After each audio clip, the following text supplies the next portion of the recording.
Welcome to this quick and helpful video. If you're using Windows 10 and want to enable the touch keyboard for easy on-screen typing, you're in the right place. Whether you use a touchscreen or not, this feature can be really useful. Let's walk through the simple steps to show the touch keyboard button. Go to your desktop and find the taskbar, which is the horizontal bar at the bottom of your screen.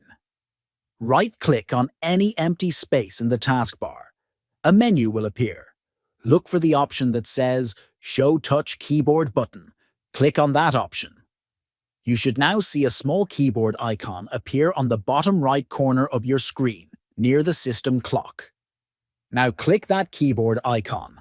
This will open the touch keyboard on your screen.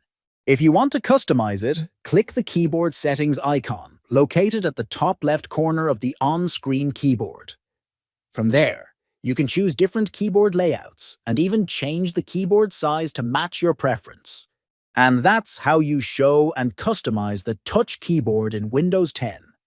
Thank you for watching. Don't forget to like, comment, and subscribe for more helpful Windows tips.